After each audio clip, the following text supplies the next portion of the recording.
your questions, and I will just start moving through the questions asked right now. So, um, Pfizer's question: my opinion on the Smith machine versus free weight debate. I mean, I'm not I didn't study human physiology at all, but I know that there is a big debate when it comes to Smith machine. Just not the Smith machine, but just machines versus free weights in general. I understand indeed that it can be incredibly difficult to find a secure spot at the free barbells or anything, definitely. To be honest, in a time like this, in a pandemic that we are in right now, where we have to social distance and some things in the gym will be closed just to you can't access certain equipment because people need to social distance or whatever. I can totally understand that is really difficult. In a normal situation, I would always recommend people, from personal perspective, to move to free weights as soon as you can.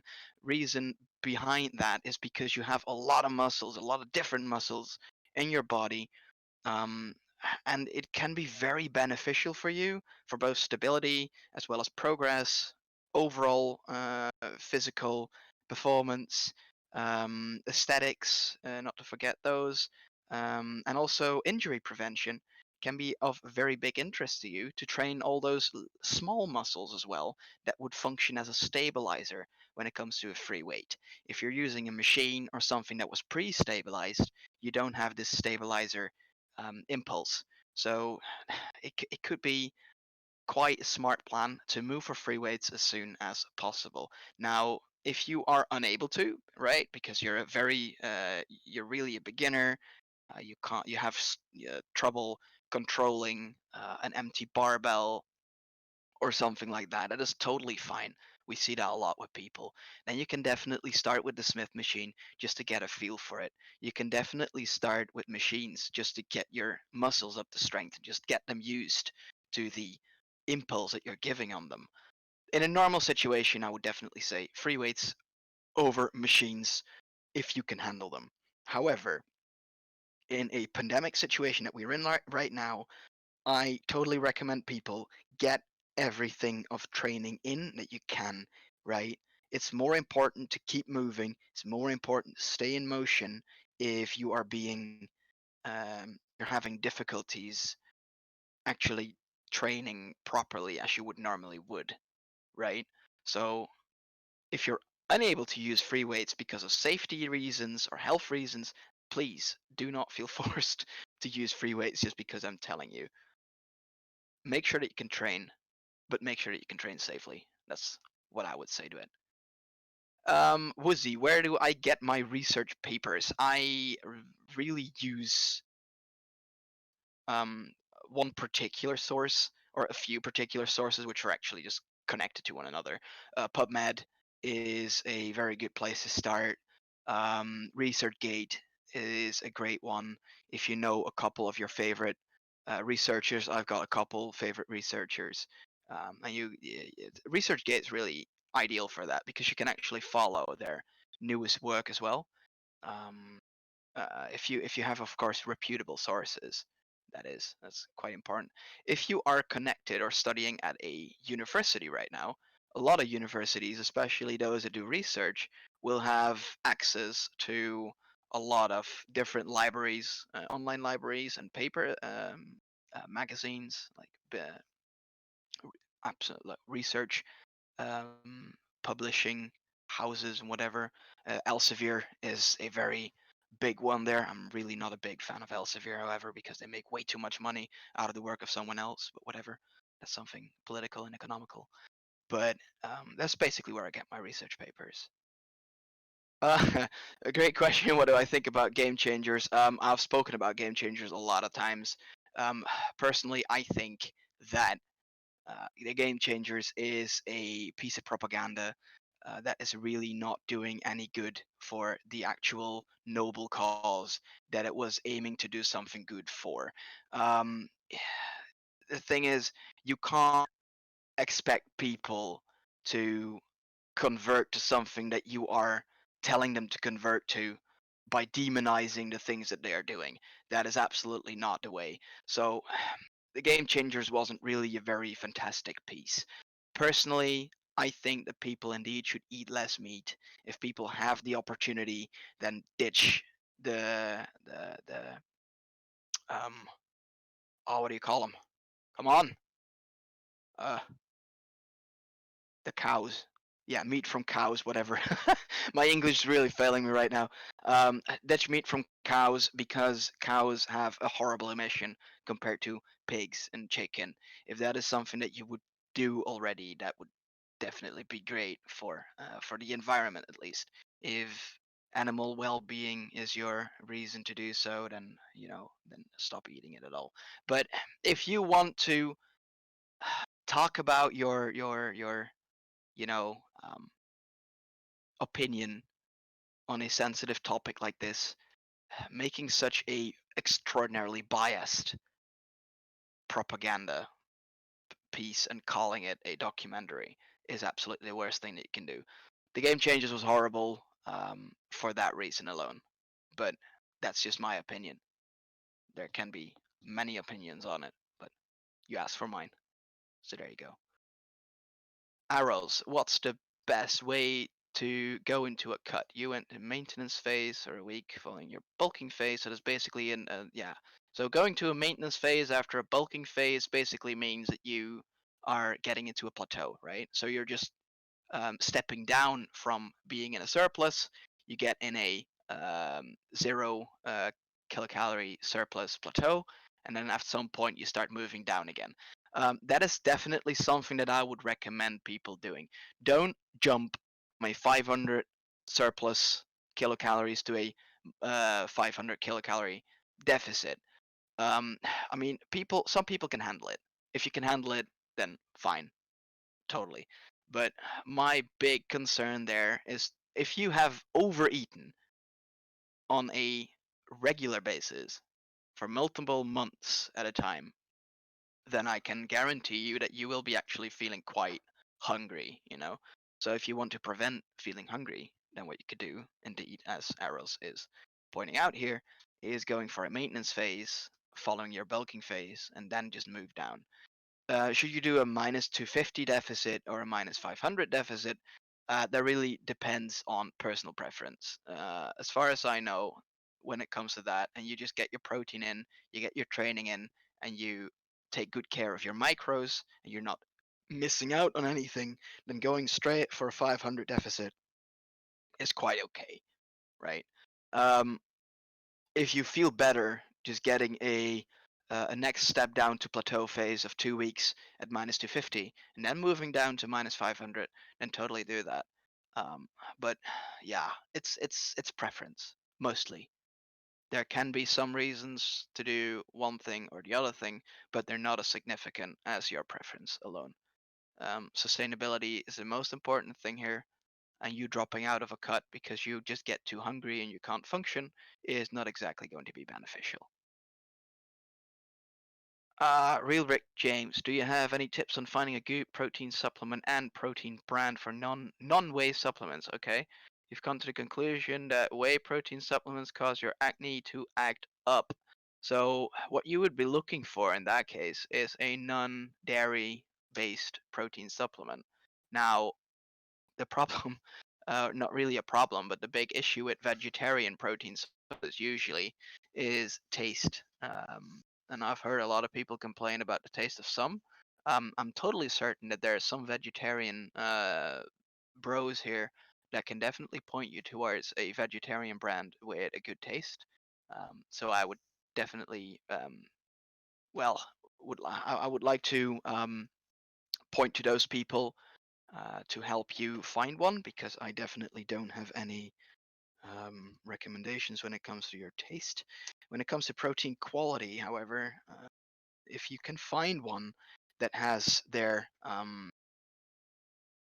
components analyzed by some laboratory that is not connected to them in any way, that is a good thing. I know that LabDoor is an interesting website to take a look at when it comes to the composition and the promises that we make.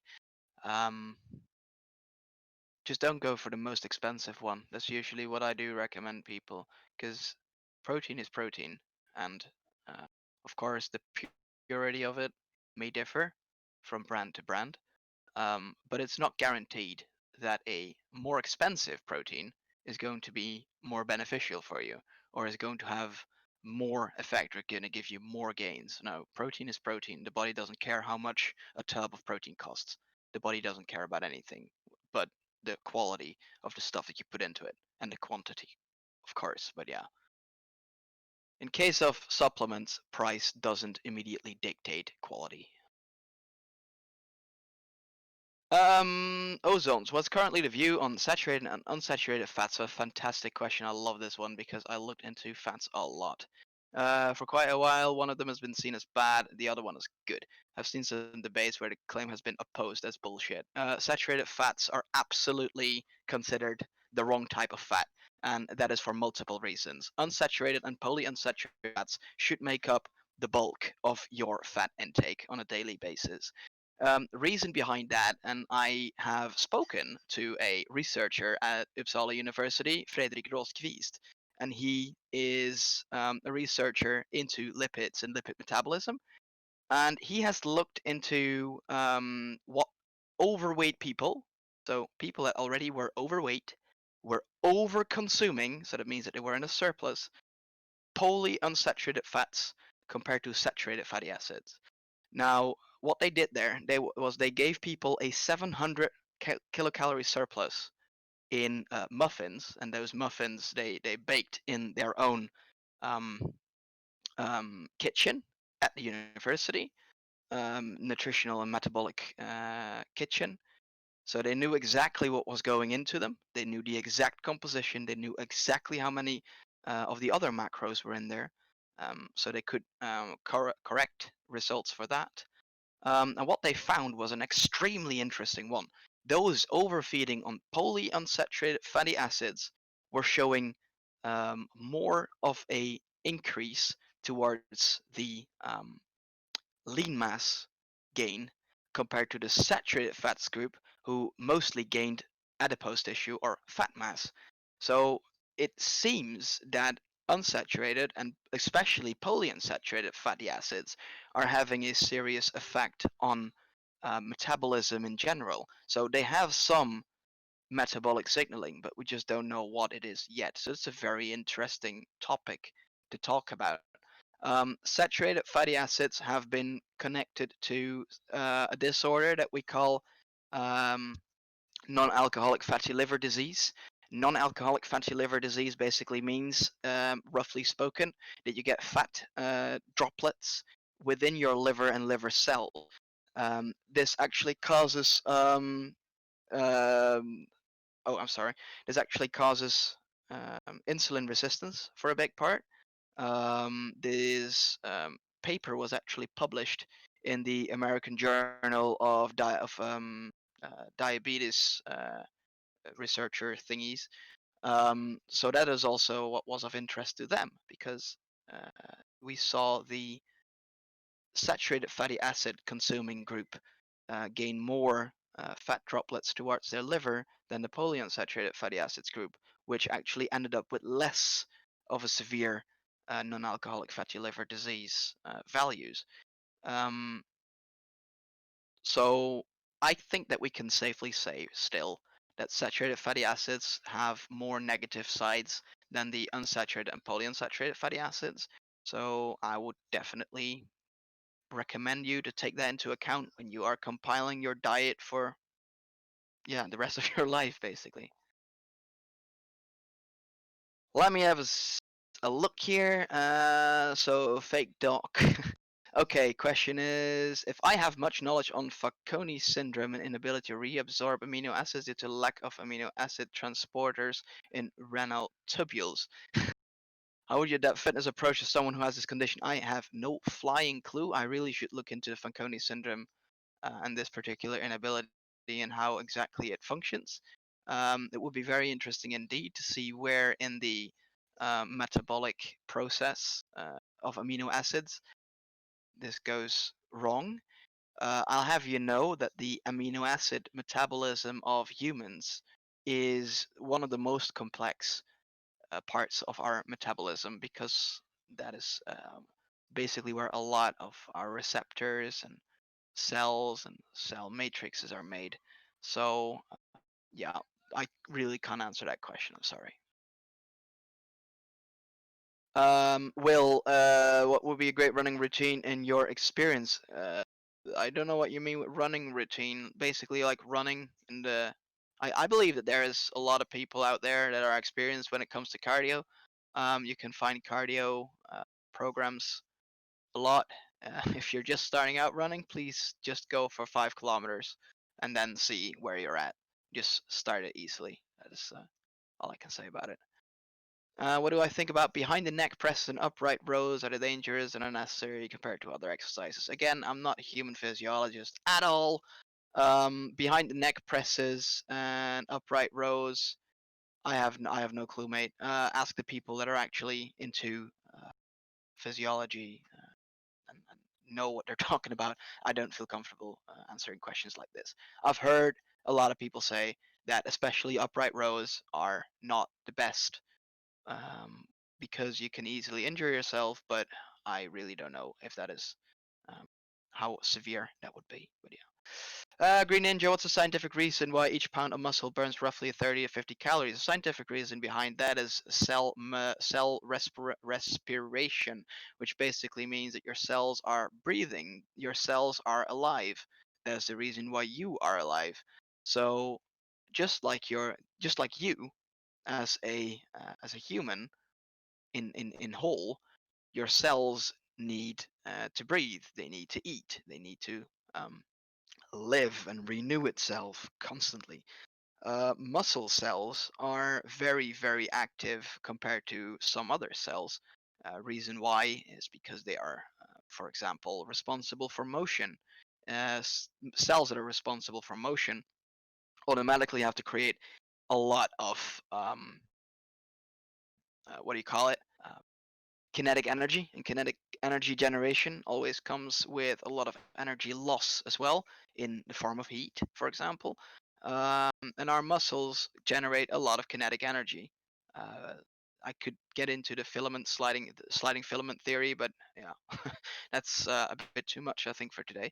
Um, but the thing is, to really understand the reason why your muscle burns through a lot more than, for example, adipose tissue cells, um, is because adipose tissue cells sit there, right?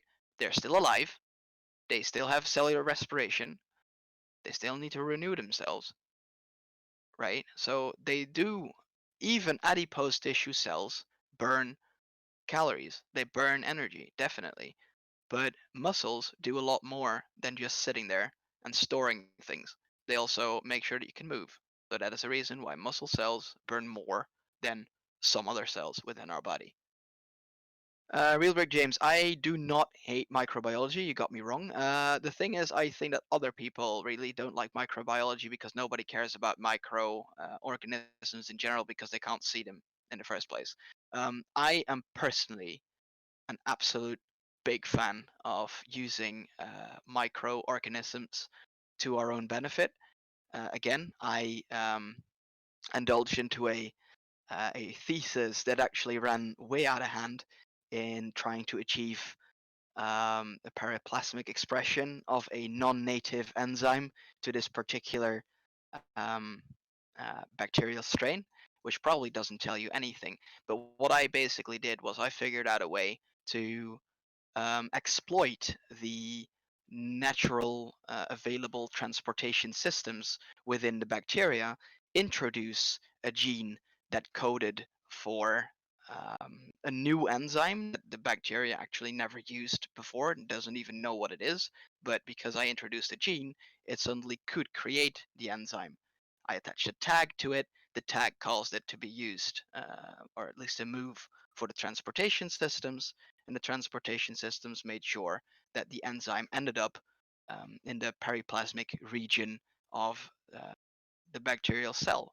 So, and that all to increase metabolic speed for um, metabolizing the reagents that we introduced to the medium. And Yeah, so no, I don't hate microbiology. I think it's the future. So don't get me wrong there. Is it a good idea, as Gladiator's question, is it a good idea to do exercises that do multiple muscle groups at once? So basically, you mean compounds. Yes, that's always a good idea. Personally, I think that um, compound lifts are one of the most important lifts that you can do. I usually tell people, and there will probably be a lot of different opinions on this. I usually tell people if you have 5 exercises that you can do in a day, right? Make sure that at least half of them are compounds, because then at least you know for a fact that you've gotten towards multiple muscles, you've lifted a lot of weight, you got a lot of volume in. That stuff's really beneficial for your progress. But it's um, probably not that simple. There's probably some more explanation towards it. But again, I'm not an exercise specialist. So what do I think on clinical and fitness guidelines differ towards the best ideal for fitness, both the individual and whoa, hello. Um, what do I think on how clinical and fitness guidelines differ? Um, uh, it could be that I'm stupid, but I really don't understand the question. Um, I'm way far up though, so if you guys are talking, then I'm really not reading that at all. I could scroll down and see whatever is happening there. Uh, yeah, whatever. Let's scroll back up. Um, what do I think about clinical and fitness guidelines differ towards the best ideal for fitness? Um, Look, I think that when it comes to guidelines created by governments, when it comes to health and fitness, I really do think I know for a fact that recommendations are not aimed towards the population that is actually picking up heavy things, putting them down again, and doing that for fun and progress. Basically, the gym bro. So it's really difficult to mirror what is recommended for an average Joe. Sorry, Joe. Nothing personal. Um, so, so what is recommended for an average Joe, and what is recommended for someone who's actually um, lifting weights very frequently? I don't know if that's the thing that you're aiming at. I've got no clue. So how they differ is actually not something to have an opinion on. They do differ, and that is absolutely normal. Reason that it is normal is because we just have way different interests, right? A person that's 40 years old and overweight really doesn't care. Usually doesn't care about getting hypermuscular and being very attractive to women or whatever. All they care about is not having a heart attack 10 years later, so they just want to get fit. Okay? That is roughly speaking what is important for an average person at uh, for example, the age of 40. Now, what is important for us, for example, I mean, I'm personally 27. It's important for me to just stay fit, right? I don't want to get into being overweight or just losing control over myself or being unhealthy 10 years from now. I really don't want that happening. And I personally think that the best way to do that is by getting um, a healthy routine in, um, for as long as I can, that is as sustainable as I can. I'm not really sure if I'm sidetracking here, but anyway, that is what is important to me. So, what is important to us as um, enthusiasts of fitness and lifting weights probably doesn't apply to uh, the majority of people within our society. So, guidelines by the government are usually not aimed towards people like us. We have other uh, things that we need, right? We have other uh, things to consider. The total protein intake of a person that just has an office job and doesn't really do all that much but cycle to work or whatever um, doesn't really compare to someone who's lifting weights 6 times a week, doesn't compare to someone who's carrying heavy stuff around all day. So, yeah, guidelines and averages usually don't apply to people in general. It's just a recommendation. Still, Dre, do cycling 2 hours will lead to muscle loss or not? No, I don't see why. No, I really don't see why. I personally cycle. I usually go for like what? I mean, not really that much anymore now, but we used to go for like what, 60, 70 kilometers on a day. So 30 kilometers per hour. So yeah, that is totally fine, and I've never seen a lot of negative things on that. Do what you like. Do what you like to stay fit. Maybe it is not 100% optimal, but who cares? As long as you enjoy it and you still make progress in gym. Who cares if it's 95% efficient instead of 100% efficient? As long as life stays, nice and funny. That's the important thing. I'm not a big fan of trying to optimize this. I think that's also an important thing that I need to tell people about me. I'm not a big fan of um, trying to optimize everything. There's no use trying to optimize everything. Your life will just be miserable for those extra few percents of things. Yeah, yeah. Don't try and optimize everything, especially not from the start. Okay. Yeah, beef. I meant beef. Thank you, people. That's okay. So that's how far down I am right now. It's 2:09 and it's 2:29. So I'm literally 20 minutes late. Okay, whatever. SES, what are my thoughts on overtraining? I think my thoughts on overtraining is that most beginners worry too much about it. Um, and what point in terms of volume do they think that this occurs? Depends on the person entirely. You run a push pull leg split 6 times a week with roughly 8 to 9 exercises each day. Mate, if that is a program that was written by an expert, then you can definitely be certain that you will not be overtraining if you are actually at the fitness and progression level that it was written for. If you made the program yourself, please stop doing that. Make sure that you get a proper program by someone who knows exactly what he's doing. Quite important. If you do that, then don't worry about overtraining. Again, beginners worry too much about overtraining. It's just a very hot topic that a lot of fitness influencers are, focusing on because it gets them clicks and likes, and it scares the shit out of beginners, which is a total waste. It's not something that people should.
So if you are having trouble reaching your caloric surplus, make sure that you get your fats in. I really loved cashew nuts during my bulk. I really liked peanut butter during my bulk. I used a lot of uh, kidney beans as well. Kidney beans are not exactly that calorically dense, but they do contain a crap ton of protein, a crap ton of micros. So I would definitely recommend those as well. And what they also do is they bring in a lot of fiber. If you take in a lot of fats and a lot of protein, it's very common that these foods that you get them from don't contain all that much fiber. So that means that it will take a serious hit or intestines. Now, if you um, compensate this with um, uh, if you compensate this with, for example, kidney beans or other things that are very high in fiber, then you will also not have these digestion issues or have this yeah, well, runny ass, if I may say it like that. It's yeah, just terrible discomfort that makes you run to the toilet. Gladiator, should you watch your fats closely? No, I don't really. It really depends. If you only get in your saturated fats, then definitely watch them closely and see where you can improve. When it comes to the total amount of fats, that is a preference. I personally am a bigger fan of having a higher fat intake, slightly higher fat intake than average, just because I'm not really a big voluminous eater. So if I can hit my caloric targets easily, then that is totally fine by me. Um, but if you like your carbs more, then take in more carbs. When it comes to your fat sources, definitely try and get them from more healthy sources. I always recommend people nuts. I recommend them seeds. Um, Try and stay away from cheese. Uh, I mean, cheese is not that bad, but it does contain a lot of saturated fats. So maybe go easier on the cheese if you eat a lot of cheese. Don't stay completely away from cheese though if you like it. Again, it needs to be sustainable, um, but don't eat like you know packs of them a day. That is not the smartest plan. Um, oh, sorry. Worthy. How should I space up my meals throughout the day? How many hours do I need to have between your meal? Um, Look, mate, the most important thing is that you actually get your meals in. So if you have one meal, then wait too long, and then you have to cram two in an uncomfortable amount of time, so that you actually feel extremely full as soon as you gotta go to bed, and your sleep quality suffers from it. Then there's something really that you need to change, right? So if you get uncomfortable by eating a lot, then please spread them out a bit more. To maximize protein synthesis, I don't really think that you should space your meals maximally, because it really doesn't make a lot of difference. Meal timing is not exactly important, especially not for beginners. The meal composition, however, is way more important. So I would recommend you to focus on meal composition first, meal timing afterwards. And when it comes to when you should have your meal, when you feel comfortable eating it. Okay? If you feel full and you have to force yourself to eat something, then you feel horribly uncomfortable, then you know that you have not spread your meals in the most optimal way for you personally. I mean, I don't know you, you don't know me, so I really can't give you a very clear recommendation on this. So, yeah, yeah. I also see that you're not in the chat anymore, so I just wasted a bit of time, but whatever. Evil. What subject did you study at university, and did you feel like managing lifting, learning, and social life was difficult in that time? I studied biochemistry, and I did not feel like managing lifting, learning, and social life was difficult in that time.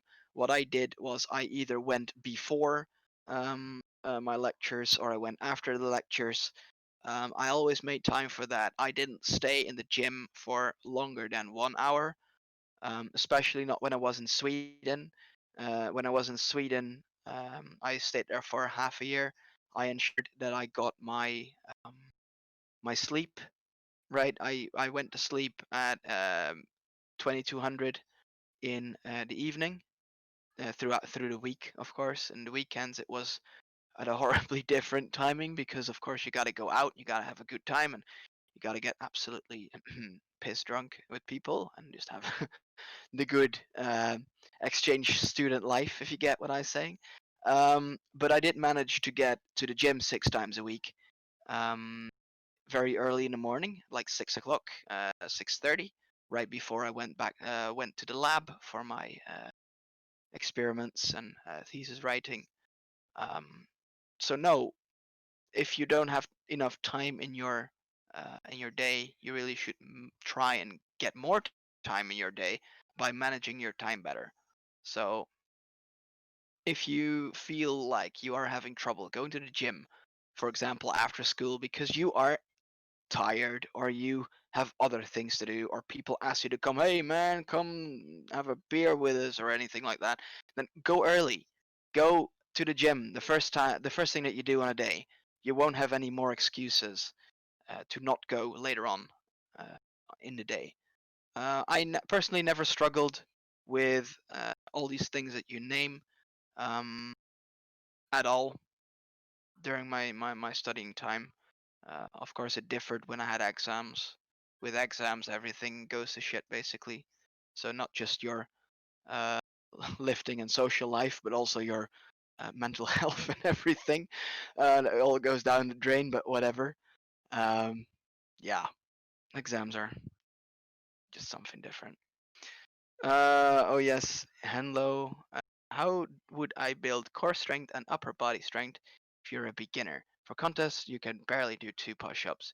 I can definitely recommend you to pick yourself a good program. A good program will help you build your strength up at your particular level that you are at right now.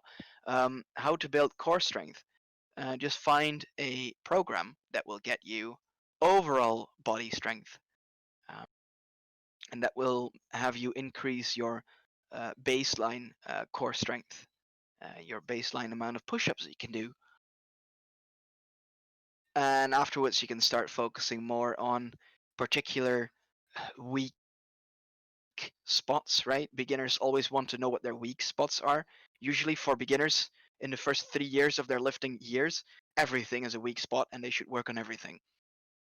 That's not to bully you, it's just the truth. People really should stop looking for weak spots if they haven't, you know, lifted for 2 years seriously straight. Straight. Okay, for seriously. Jeez. Okay, I'm going to start that sentence again. So, what people shouldn't do is focus on weak spots if they have not lifted seriously for 2 years straight. That's what I wanted to say. So build core strength by doing some core exercises. Build up your push-ups by building up your overall chest and upper body strength, and do that by using a proper program. SDS, what are my favorite supplements? What would I recommend taking, if any other than the big three: whey, creatine, and caffeine? Um, I I'm a big fan of casein, to be honest. I think this is one of the most overlooked protein supplements ever because people think that whey is way more way more efficient in doing what a protein supplement has to do. There's some things to be said for that, absolutely. On the other hand, I enjoy casein shakes a lot more than whey shakes. Casein shakes are a lot more thicker. You can actually enjoy them as this big chocolate milkshake with just way too much goodness. It just tastes like an extremely, you know, like you are just indulging in something absolutely horrible, right? Like this juicy milkshake or something, but what is actually just made up of is just milk and added casein protein with some chocolate flavor, which is really, really freaking good if you think about it. But yeah, that's the reason why I like casein. I have had a lot of good results with citrulline malate, for example. I just like it a lot. I'm quite sensitive to it as well. There's also people that really don't feel anything at all. If you do feel something, then try that one, especially when it comes to cardio. It'll definitely help you in cardio. Um, I hear a lot of people about beta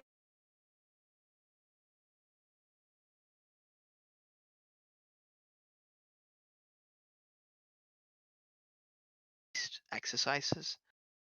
Really can help you a lot. When it comes to fat burners, stay away from them.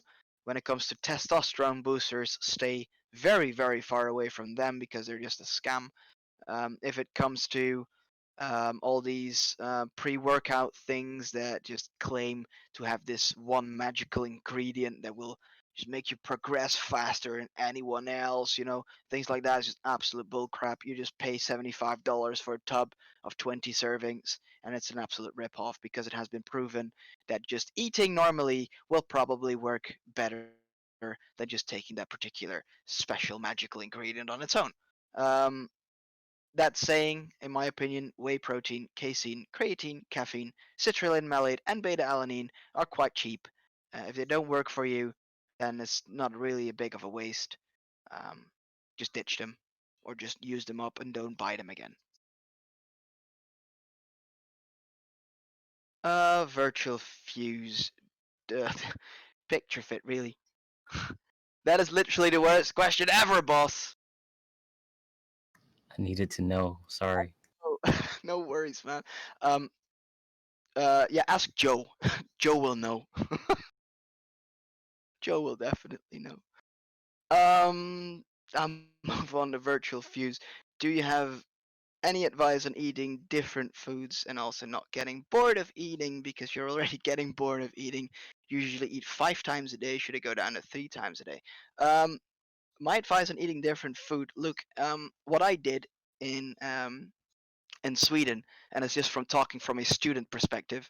I had my little kitchen uh, on my room. In my room, I had this little, very little studio room, uh, so I could cook in my own room. The problem was just that I didn't have all that much space, so I kind of became an expert in creating very creative but very bad looking one pot meals. Just because then I didn't have that much of washing up to do. I could eat straight from the pan. I know I'm an absolute savage when it comes to that. But I had about 10 recipes and I just cycled those recipes, right? And sometimes I made way more than I could eat so that I could freeze them and just have them for longer on. Um, so yeah, that's kind of the thing. How do you deal with not getting bored of them? Just you know, people eating bland food, they really frighten me because I really can't stand unflavored food. Please make sure that you use uh, spice up your food, man. Spice up your food. So yeah, I really think that you should spice up your food. Why? Because eating bland stuff just really gets you bored very easily. Learn to work with spices. Just take a look at your local supermarket. Take a look in your parents' cabinet if that is applicable to you. See what they have when it comes to spices. Try them out. Have a taste. Right. Know what they do, and just try it out. It's like experiment. See what you like. Spices are the stuff. Trust me. Dak, did I ask the researcher in the muffin study? It's called lipogain. If you're if you're interested in the study, it actually has a name. It's called lipogain. There's also lipogain too.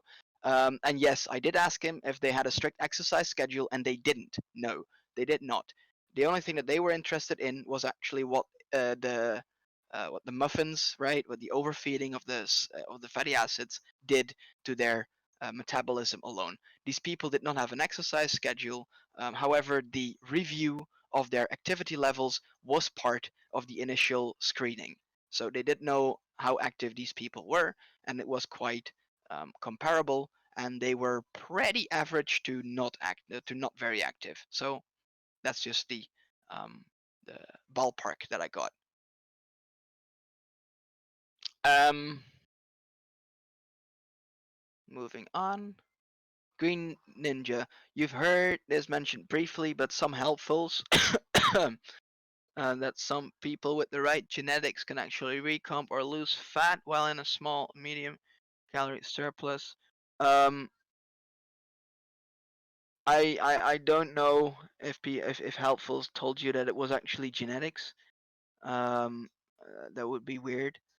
While still building muscle like you would be while lean bulking. I was wondering if I've seen any studies for or against this and if it can be possible. Personally, I think you should recomp at a very low deficit or maintenance. That is, in my opinion, still the most optimal way of doing it. Recomp is hard enough as it is. Trying to go too deep into a deficit will actually just get you into a cut. Recomp is still something different than a cut, despite what a lot of these popular influencers are saying. I'm deliberately calling them influencers because I think that a lot of fitness YouTubers and fitness Instagram idiots are just a virus that are spreading way too quickly across the planet. That there is just not enough space for actual answers and actual science, and people are just shouting whatever the frick they want. There's a very limited supply of people that actually know what they're talking about or actually research their stuff. Of course, we have the one and only Picturefit that actually does that stuff. We also have Jeff Nippert, which is also who is also a biochemist actually, just like me. We have the James Linker from Shredded Sports Science, which I'm also a really big fan of, be it because of his humor, but he has a very good way of getting his knowledge across. Can definitely recommend him too. So as a side note, so I don't think that it has to do with genetics when it comes to this small to medium surplus. Oh, hold on a second. You said a surplus. Wait a minute. Yeah, okay. So you said surplus. Um, Losing fat in a surplus. Uh, Look, there's two things here. Okay, actually losing fat mass and lowering your body fat percentage. These are two completely different things. Okay, just imagine you have a set amount of fat mass. Okay, and you have a variable amount of lean mass, and you increase your lean mass, but your fat mass stays the same. You haven't lost any fat, but you've gained lean mass. That means that your body fat percentage, which is the ratio of lean mass to fat mass and what they make up of your total body weight, your body fat will have dropped despite the fact that you didn't lose any body fat. Okay? The only thing that you gained was lean mass. You didn't lose fat mass. If it comes to body fat percentage that you're talking about, it is totally possible to lower your body fat percentage on a slight surplus, in theory. Usually that doesn't really work that way, but in theory it can actually work that way. So it really depends on um, what you're looking for there. If you're looking for losing fat mass, that's really difficult in a surplus. If you're looking at um, lowering your body fat percentage, that's totally doable in theory. Usually people just stay at the same body fat percentage if they actually gain a proper amount of lean mass, because they will also gain a proper amount of fat mass. I hope that made any sense. I really do. I can sometimes ramble a bit, I guess. If things are not clear, ask me, right? Just ask me. Don't be afraid. I won't bite. I know that uh, I can be a rambler when it comes to things like this. So Lil Swing, is hitting your caloric intake more important than the type of food you're eating, like eating clean versus a huge cheeseburger and fries? Yes, it's not really a matter of what is more important. I would say that they're equally important. Your caloric intake is very important, and the type of food that you're eating is also very important. Not because It's not because certain things contain calories that those calories are um, and just because certain things contain calories, it doesn't mean that one thing containing calories is better than the other one, or one is worse than the other one. When it comes to the comparison that you've made, lean eating, like eating clean chicken, broccoli, whatever, very boring by the way, but whatever, versus fast food, then definitely eating clean will get you more micronutrients, will get you more fiber, will get you more various other um, healthy stuff, and more importantly, eating clean and not eating fast food will actually get you into a higher unsaturated fats count than a saturated fats count. So no, um, caloric intake is not more important than the type of food that you're eating, in my honest opinion. Does playing basketball, FKP Junior, does playing basketball and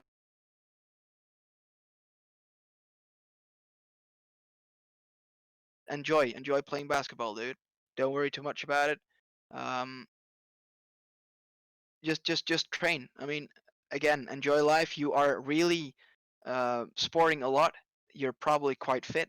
Otherwise, you wouldn't be doing that 4 times a week for 2 hours on average, uh, and you would just drop that at some point. So if you're fit already, mate, then please just go with the flow. Just keep that up, um, because you're doing a good job. Why would you stop doing that? If you're enjoying basketball, who cares? Who cares about muscle loss, right? Just figure out on your own what is more important to you. If you really want to be a bodybuilder, yeah, then maybe. If you know, if you want to compete in like men's physique stuff, then maybe indeed playing basketball for that much is too much because you don't have enough time to train or focus on your food.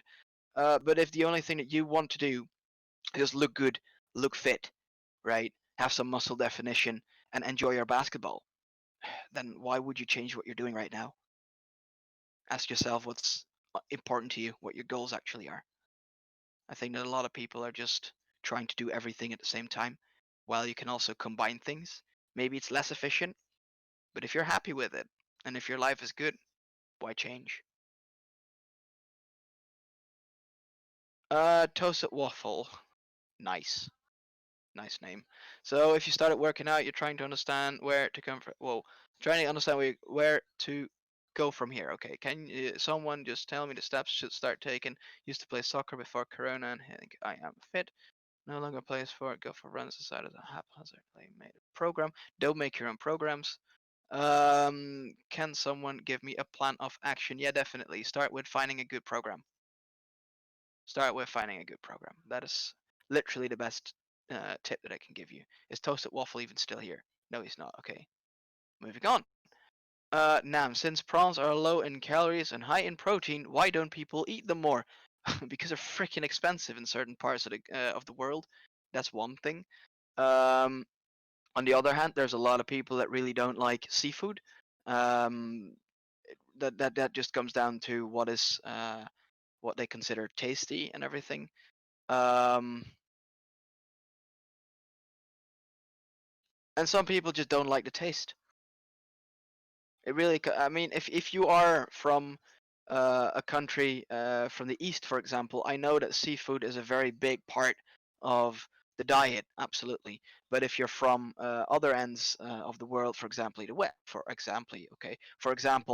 West, and then people are not really that much into seafood because they think it's disgusting.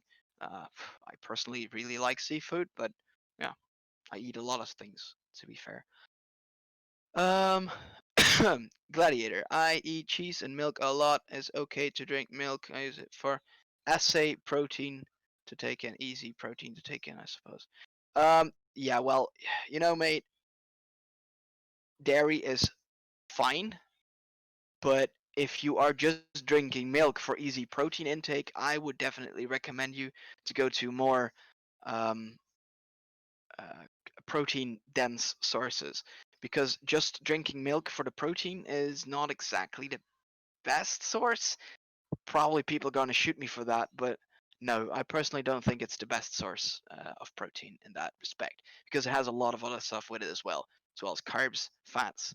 So milk is a good one for an overall bulk. I don't think it's great for just the protein on its own. Let me just move on. We're confused. As bro science would say, nothing is better than chicken breast, but as science say, lean meat, 90% lean beef's just as good. Um, then again, we are there at the beef part again. I personally would prefer it a lot if people would eat less beef because of the environmental impact. I mean, call me a green boy, all you like, but facts are facts. Um, but to be honest, chicken breast is not the best. Uh, Same as that pork chops are not the best. Same as that salmon is not the best. There is no such thing as best or whatever. Chicken breast is good. Lean beef is good. Salmon is good. Pork chops are good. Okay? Uh, as long as it doesn't, don't eat bacon like with hundreds of grams a day. That isn't really the best of choices. Uh, but don't write things off as being inherently bad or anything. That's no, that's too much. Slightly hot egg. How important would you say the program is? Very freaking important. Very freaking important. It is that important even that it can keep you from getting injured. It can keep you from plateauing on an uh, early on. As long as it is a good program designed by a specialist, you definitely are gold. I trained the wrong way for quite some time. Then I got on a program and things just blew up. I can definitely recommend a proper program from personal experience as well as scientific evidence. Green Ninja, you have read that caffeine can negate the effects of creatine.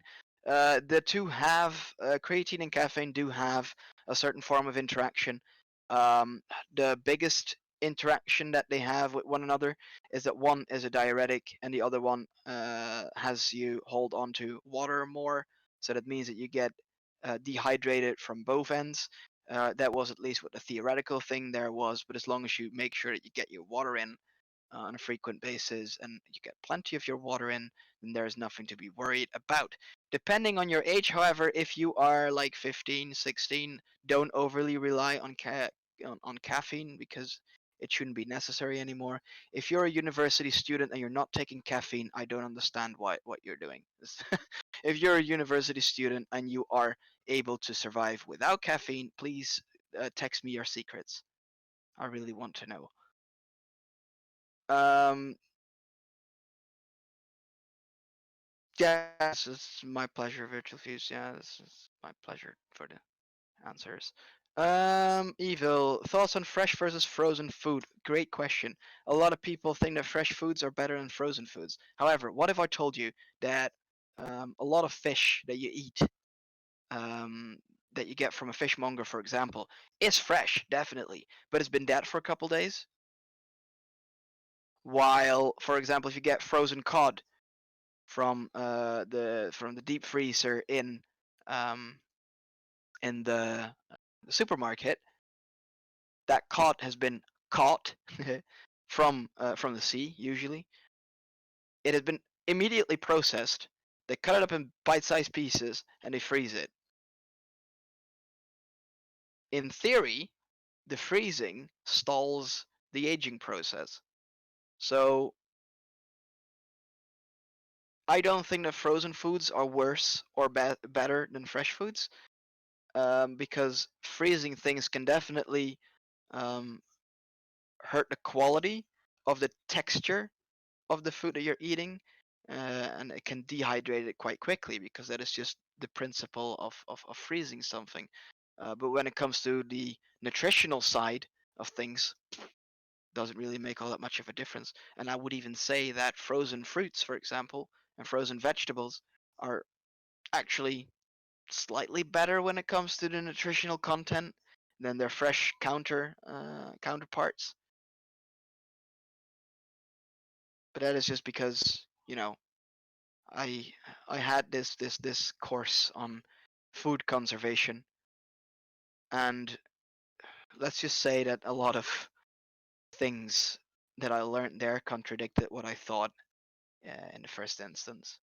So yeah, if you have only access to frozen foods a lot, like because they're cheaper or because they are more abundantly available, don't be afraid. Go for the frozen ones. They're just as good, at least. Maybe they won't taste as great, right? Because that is actually true. Frozen things sometimes don't smell the same or they don't entirely taste the same, but nutritionally they're quite similar.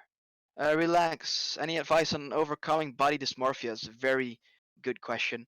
It's actually a question that is, um, I think, more and more prevalent within the modern society nowadays.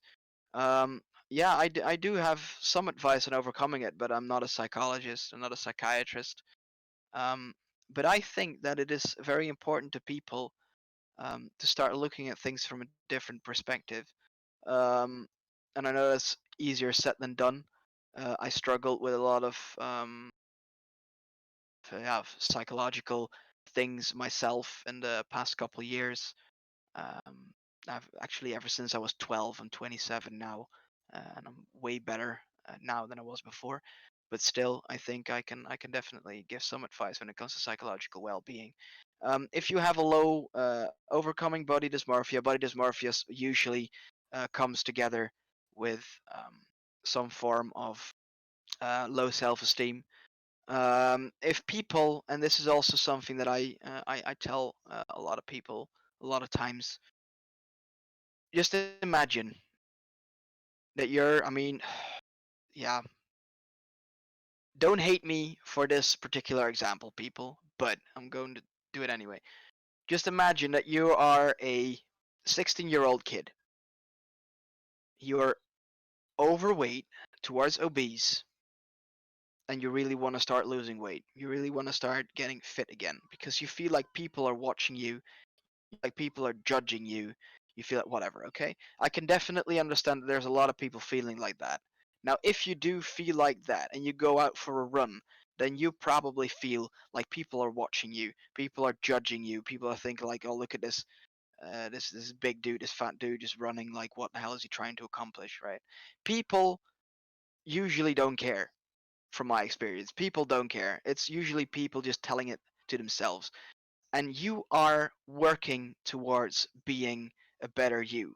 And I personally think people that start to move towards being a better person, a person that they can be more happy about, they're winners already, in my opinion. You have overcome yourself. You have overcome um, your own habits. You've overcome the ease of just staying in place in your safe cocoon of comfort or whatever, and you made that step outside. Now, if you are feeling bad about what you look like, right, just know that it is you, and know that it is you. For example, if you are looking quite fit and you know that you are looking quite fit, yeah, it's really difficult to give advice on this thing because I can't really place myself into people's shoes, but and I also don't want to, make it a small thing because people feeling bad about themselves is actually not a small thing. But um, Jesus, it's actually quite difficult. Look, if you're fit and you know that you look fit, then you know that you probably look better than the majority of people on this planet. And the fact that you look better than the majority of people on that planet should be something that you could build on. That's all I can say about it. If you are really struggling with body dysmorphia or psychological problems, see a specialist on that. See a psychologist, see a psychiatrist. I think that is the best way to help you. It's really tough to give advice because it just all sounds too easy. It sounds like just do it, right? While psychological things aren't usually not as simple as just do it. Gladiator, you're 14. You don't have a program. Is there a program you could use? If not, it's all good. Yeah, you if you're 14 and you're looking for a program, definitely find a program. We have a command exclamation mark programs. Use that in the bot spam, and you will have a program. Um, Guys, just so you know, I'm going to wrap up the Q&A. So I will just take a couple more questions, and I will close it down at that point. So I will take about four more questions, and then we will just close the session. Leo, the most common injuries in the gym. What can newbies or even intermediates do to prevent as preventive measures? The most common ones that I've heard from is tendinitis in various regions of the body, especially elbow tendinitis is a very big one. Um, overburdening your wrist, overburdening your shoulders, and newbies or even intermediates can definitely follow. Here we are again. Can follow a proper program to make sure that they are not overly straining one particular part of the body. Um, that is just really a very big thing when it comes to that. Be smart about your training and don't try and go too fast. Too many people try to go too fast. You don't want to have quick results, trust me, because if quick results actually mean that you will be injured for months on end, then you don't want quick results. You just want to have it sustainable. Take it easy, take it sustainably, and you will be fine. Wes, indeed, local fresh fruit and vegetables that you get from farmers, for example, absolutely go with that. The farmers will love you for it too because you pay them more money than they actually would get from the big supermarkets that are purchasing this stuff. Um, Ozons using belt for deadlifts. Sorry. If person doing that isn't at a very high level, what cons and pros? Yeah, I totally agree with you there. If a person is using a belt and they're not yet at a very high level, then they are missing out dramatically on their stabilizer muscles. They are using tools to actually force them in um, the right form, and then still their form is probably quite shit. Um, I don't think that beginners should be using tools like belts or anything if they're not pulling a lot of heavy weights. Um, that's personally what I think. There's probably a lot of other opinions out there. I might be old-fashioned here, um, but yeah, I think people should first learn to handle a lift properly without any tools, and if they need the reinforcing or they need the support of a tool, then they can move for that anyway at a later stage. Um, Virtual views. What would I tell a person that supports body positivity? Oh man, I love this question. Because I am in all ways against body positivity. Please don't get mad at me, but I think that everyone has a chance to improve themselves. If they don't, if they don't want to, I don't care. But I feel like people at Virgie Tavar threats that body positive is good at setting young girls in danger to their health. Look, there is a difference between being positive. Look, okay. This is a very interesting question, okay?